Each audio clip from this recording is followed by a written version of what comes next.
Во денешниот дневник на ТВМ ќе гледате. Во старото градско јадро на Охрид не ќе смее да се градат нови објекти, доградби и надградби.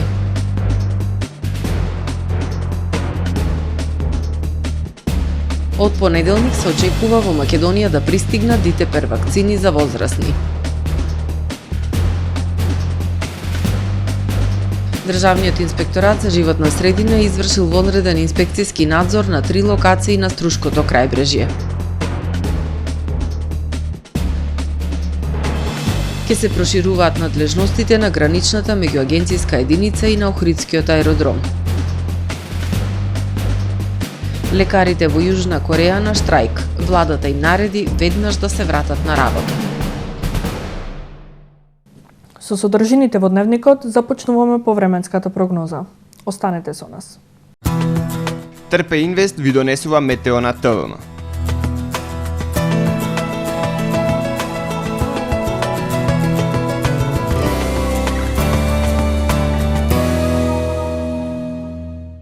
Денес во Охрид имавме умерено облачно време со повремени сончеви периоди и максимална дневна температура од 10 степени Целзиусови. Во четврток на Пиринејскиот полуостров, западна, северозападна, централна и северна Европа ќе преовладува умерено облачно и нестабилно време со врнежи од дожд кои што ќе бидат проследени со засилен ветер. Во областа на Алпите и на југ од Скандинавија врнежи од снег. Во останатите делови од Европа стабилно време со локална облачност. На Балканскиот полуостров утре претежно сончево и топло време со појава на локална облачност. Во северните предели зголемена облачност и услови за слаби врнежи од дожд. Максималните дневни температури ќе се движат во интервал од 11 до 15 степени. Во Македонија во четврток постудено утро со благо опаѓање на утринските температури кои што ќе се движат во интервал од -5 до 2 степени.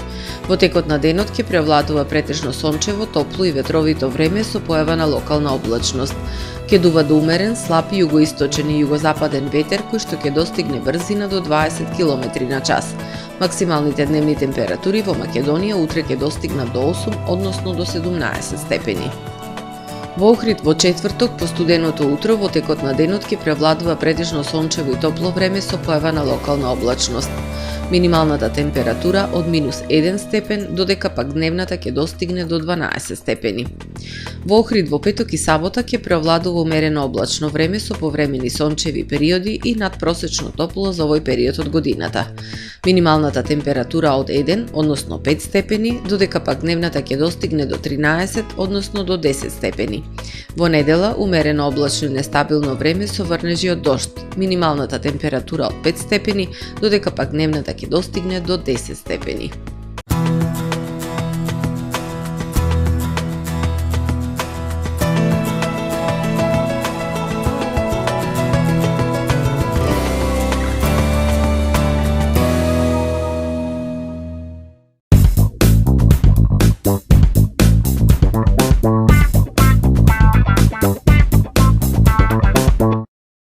Тамаро е 25 години охридски водечки лидер и препознатлив бренд.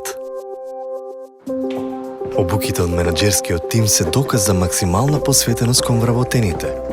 Тамаро Холдингот се грижи за организацијата и на време пренесените информации кои отсликуваат тимската работа. Секој успех на вработениот е успех и на компанијата. Маркетите располагаат со производи со висок квалитет од секакви брендови по одлични цени. Вкусните печива од Анабела пекарата се веќе омилен појадок на многу потрошувачи во Охрид. Анабела кујната услужува голем број на потрошувачи и компании.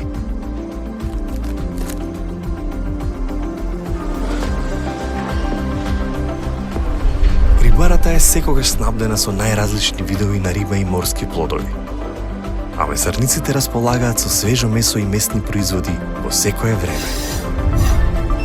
Уживајте во својот охридски домаќин. Тамаро, повеќе од маркет. Професионален сервис за хемиско чистење на облека Хембој, повеќе од 50 години со вас. Единствени во регионов работиме со dry cleaning или суво чистење. Не дозволувајте импровизации со вашата деликатна облека. Хембој работи по сите европски сертификати и стандарди со најсовремени машини и методи за dry cleaning, она што го бара производителот на вашата облека за правилно одржување на истата. Вршиме услуги и за водено перење на кебиња, постелнини, јоргани, наддушеци и прекривки. Традиција и квалитет повеќе од 50 години. Хемиско чистење Хембој.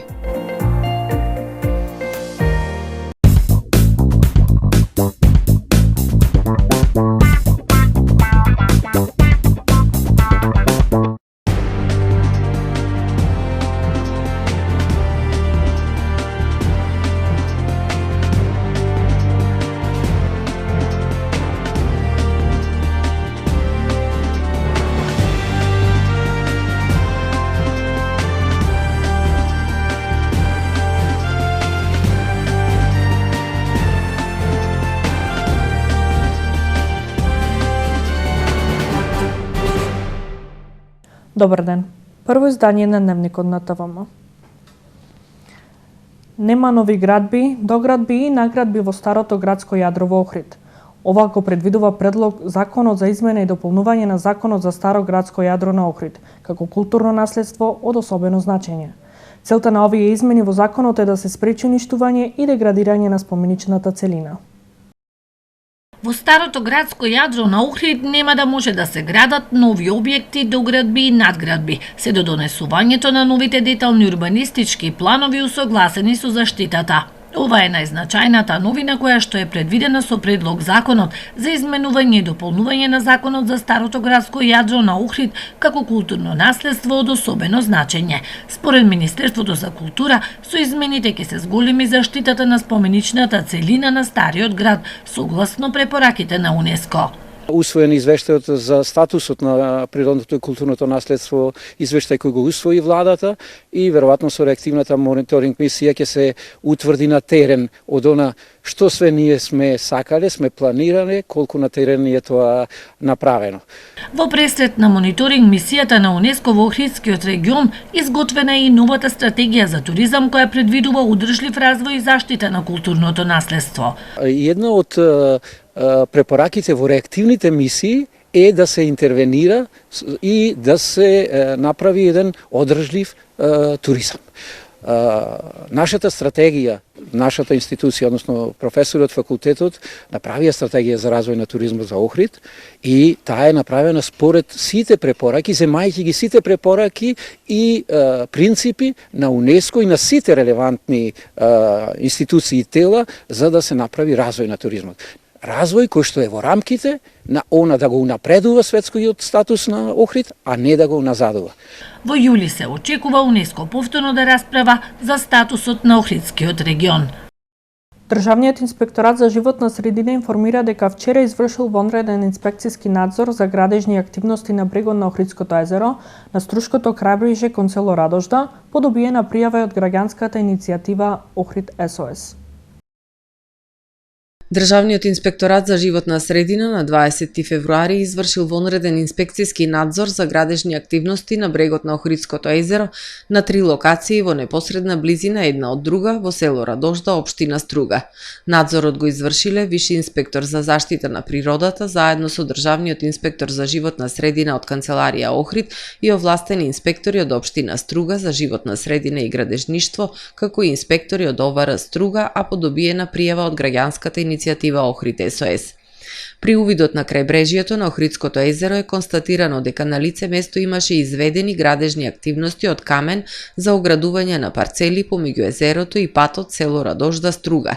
На едната локација имаше градежни активности за изградба на ѕид, најверојатно од бетон, зашто имаше поставено шаловани оплати кои не беа во езерото. На лице место немаше присутни лица кои ги изведуваат градежните активности. Исто така немаше градежна механизација, информираат од Државниот инспекторат за животна средина.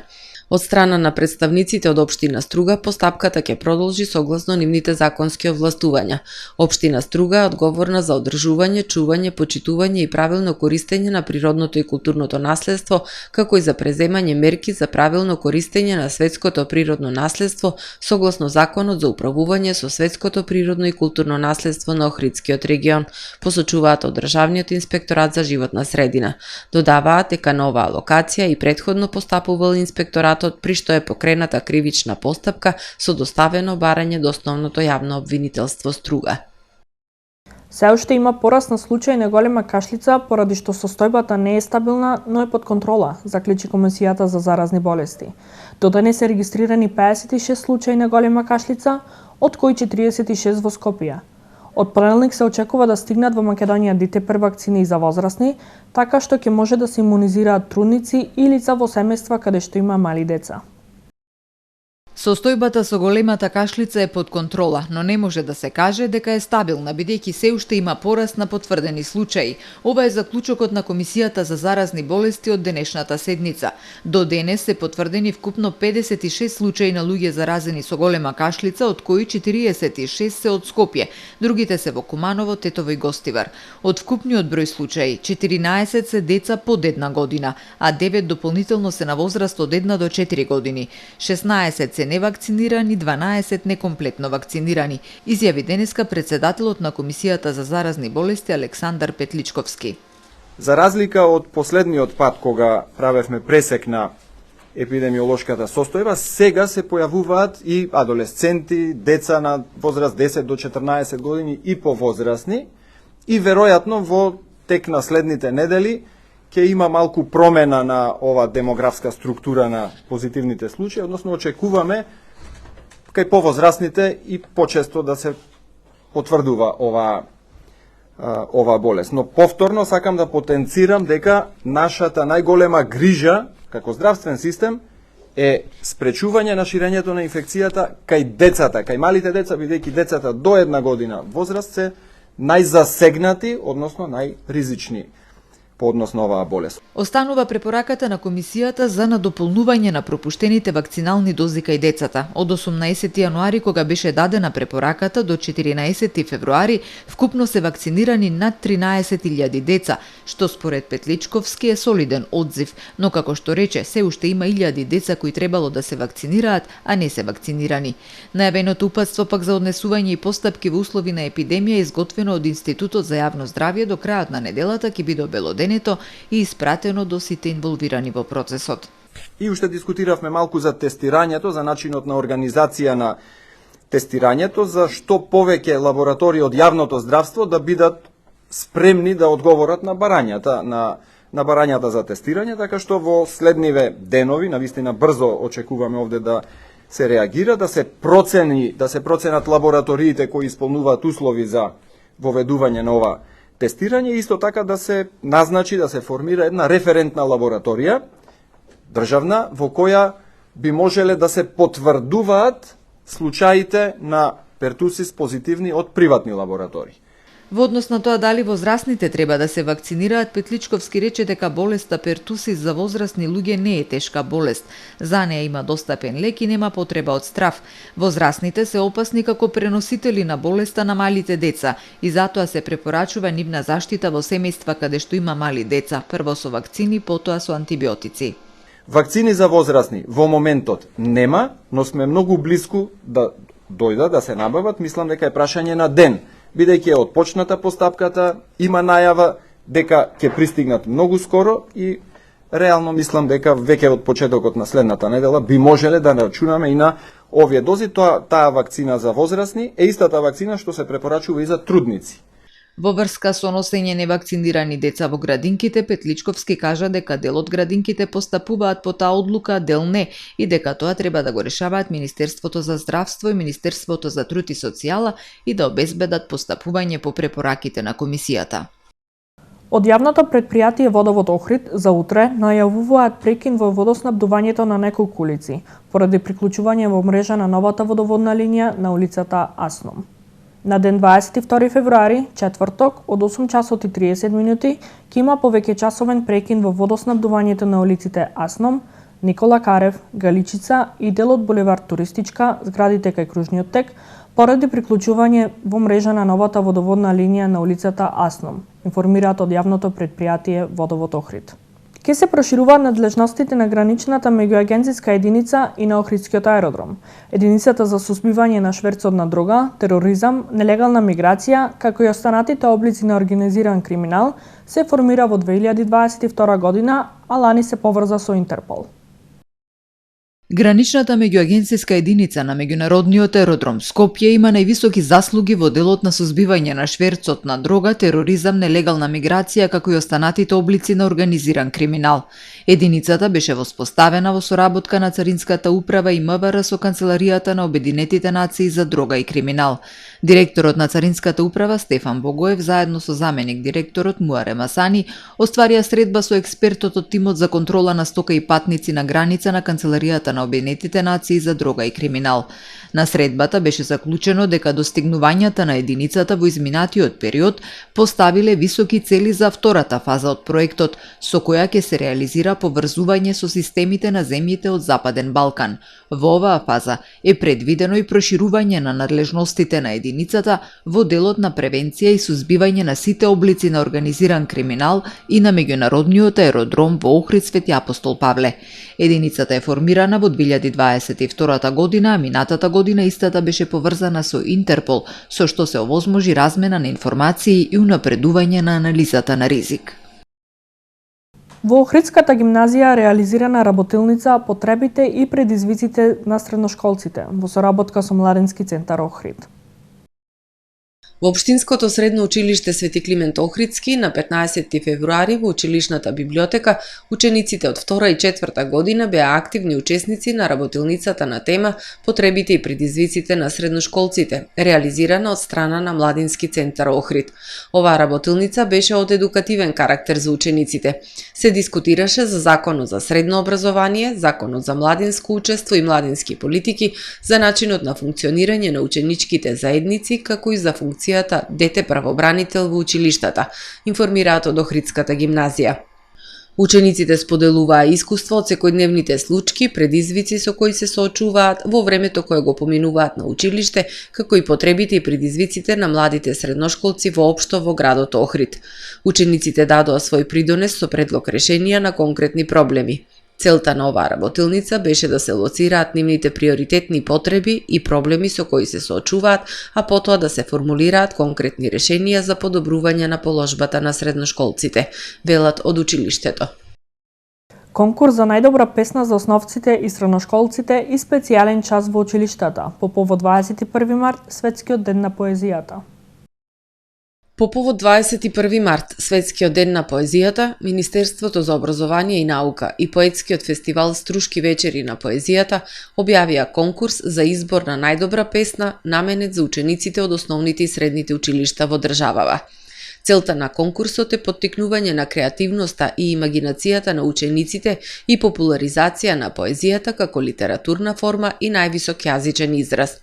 Министерството за образование и наука и Поетскиот фестивал Струшки вечери на поезијата известуваат и дека во сите основни и средни училишта во државата за време на наставата по мајчин јазик во текот на месец март ќе се организира и еден специјален час посветен на 21 март, Светскиот ден на поезијата, при што учениците ќе бидат запознаени со важноста на денот востановен од УНЕСКО во 1999 година и важноста на поезијата како една од најблагородните и возвишени уметности на пишаниот збор. Пред младите ќе бидат презентирани примери од најпознатите светски и домашни поети, како и значењето на Струшките вечери на поезијата како еден од најзначајните светски поетски фестивали, а ќе бидат прочитани и стихови од годинешните добитници на Златниот венец и Мостови на струга, како највисоки признанија кои се доделуваат на овој фестивал. Повеќе детали за конкурсот основците и средношколците можат да најдат на веб страната на Министерството за образование и наука. Во продолжение да ги погледнеме и вестите од светот. Околу 8.000 лекари од најголемите болници во Јужна Кореја денес се придружија на штрајкот поради намерите на владата идната година на медицинските факултети да се запишат 5.000 нови студенти во однос на досегашните 3.000. Планирано е до 2035 година тој број да се зголеми за уште 10.000. Лекарите и студентите на медицина тврдат дека Јужна Кореја има доволно лекари и дека владата пред се треба да ги зголеми платите и да ги подобри условите за работа, посебно на специјалистите по педијатрија и во итната медицинска помош. Заменик министерот за здравство на Кореја им порача на штрајкувачите да им дадат предност на пациентите во однос на сопствените интереси. Владата на Јужна Кореја денеска им нареди на илјадниците лекари кои штрајкуваат веднаш да се вратат на работа и дека ќе се справат со штрајкот во согласност со медицинскиот закон и другите прописи во државата. Лекарите тврдат дека таквата наредба е спротивна на уставот, пренесува Reuters. Неколку илјади приврзаници на албанската опозиција синоќа протестираа пред седиштето на владата во главниот град Тирана против актуелната влада на премиерот Еди Рама, обвинувајќи ја за корупција. Демонстрантите фрлале камења и молотови коктели кон полицијата, ја урнале заштитната ограда пред полицискиот кордон, но не успеале да го пробијат, бидејќи веднаш бил зголемен бројот на полициски службеници. 4 лица се уапсени, а според полицијата под истрага се уште 6 лица, а за време на протестот при физички проверки полицијата запленила поголем број разновидни пиротехнички и запалливи средства. За време на протестот демонстрантите му изразиле поддршка и на поранешниот премиер Сали Бериша, кој е во домашен притвор поради истрага за злоупотреба на службената положба. Бериша од својот стан во видеообраќање кое на протестот било пренесувано во живо, го обвинил Рама за корупција и политички напади врз неговото семејство. Протестот се одржа на 33 годишнината од уривањето на статуата на долгогодишниот албански комунистички диктатор Енвер Хоџа, кога десетици илјади студенти и граѓани станаа да го урнат гигантскиот споменик лоциран во центарот на Тирана. Најголем протест на земјоделците во поновата историја на Грција. Илјадници земјоделци со своите трактори возеле по улиците на Атина, блокирајќи го сообраќајот, а посебно пред парламентот. Земјоделците се жалат за зголемените трошоци за производство, а државата вели дека нема вишок средства кои може да ги издвои за да излезе во пресрет на нивните финансиски барања. Полицијата соопшти дека најмалку 6.000 земјоделци учествувале во протестите во грчкиот главен град. Земјоделците и фармерите го изразиле своето незадоволство од фактот што се уште не добиле надоместок за изгубениот добиток и посеви за време на големите поплави минатата година. Премиерот Мицотакис изјавил дека земјоделците поминуваат низ тежок период и дека тој одобрил некои концесии за нив, вклучувајќи голем попуст за електрична енергија и гориво. Пионерскиот европски сателит познат како ERS-2, лансиран во Вселената пред 30 години, според научниците денеска треба да падне на Земјата. Европската вселенска агенција соопштила дека невозможно е точно да се предвиди каде и кога точно ќе се случи тоа, бидејќи повторното влегување во атмосферата е природно и неконтролирано од луѓето и дека сателитот, тежок 2 тона, треба да се распадне на парчиња, а повеќето од тие парчиња треба да изгорат за време на минување низ атмосферата. ЕСА тврди дека ризиците поврзани со несреќа се многу ниски и дека фрагментите од сателитот не се ниту токсични, ниту радиоактивни, изјавиле од одделот за копнени сегменти за наблюдување на земјата на ЕСА, пренесува BBC. ERS-2 во 90-тите години беше најсофистицираниот планетарен наблюдувач, носејќи комплет инструменти за следење на промените на земјата, во океаните и во воздухот.